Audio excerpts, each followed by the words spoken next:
Hello, good morning. Ito si Mama Marcosina. Please don't forget to like and subscribe my vlog, Mama Marcosina. Magluto tayo ng i-mix natin yung seafoods. Itong shrimp, itong shell, ayan. At saka ito. Ayan. Ito ang mga sangkap natin. Ayan. Yan. Okay, ilagay natin itong mga ano natin sa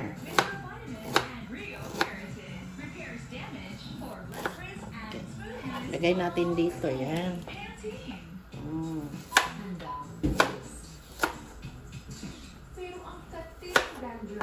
Ilagay natin ang lahat ng mga mga spicy, mga lamas. Ano yung lamas? Mga sangkap niya. Ilagay natin. Ayan. Pagkatapos, ilagay natin ito na yung itong lambay. Lambay ba ito ba? Lambay ba? Ano yung sakan? Basta lambay. Lambay ito. Ayan. Iuna natin yan para maluto siya. Pagkatapos, ilagay natin ito. Ayan.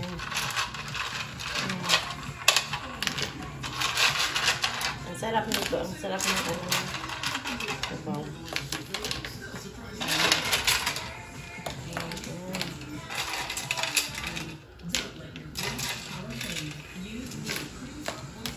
Ipakulo lang natin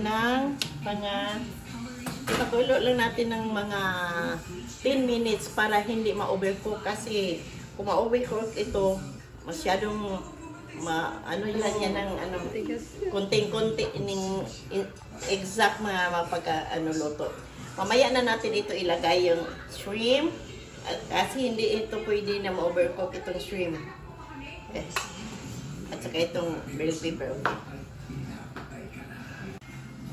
Ayan, tingnan ninyo, ang sarap ng kulay. Lagyan natin ng konting asin. At saka konting bitsin. Ayan. Tapos inunod na natin yung itong shrimp. Hipon. Yung hipon. Ayan, ilagay na natin.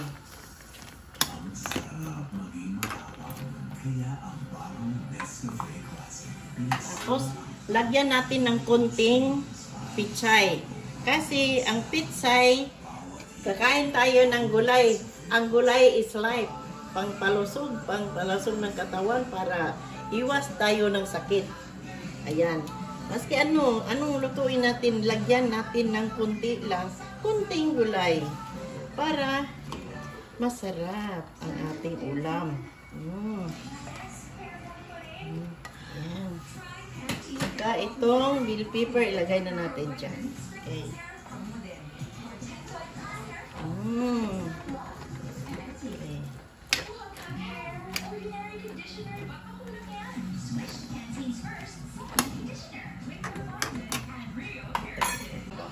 Okay. Okay, tingnan na natin. Ayan, ang sarap.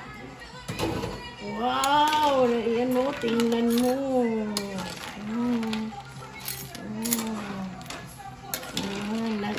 Nag-iisang lambay. Ano yan? Kasag yan. Yan, ang sarap.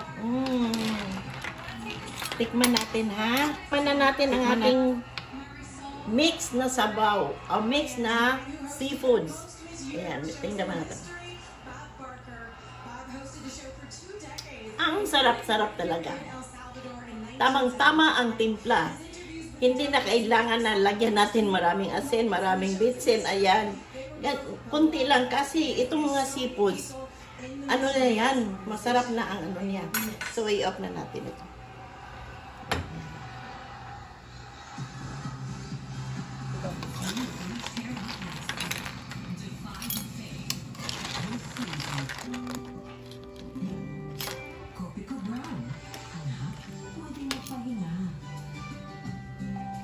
Shell. Ang sarap ng shell. Ang sarap ng shrimp.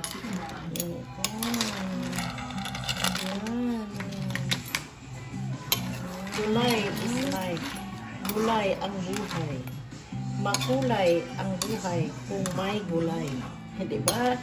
Diba mga guys? Masarap ang buhay kung palagi kayong kakain ng gulay. At saka itong seafoods. Sarap-sarap. Ayan, kainan na mga guys. Kain na tayo mga guys. Sige.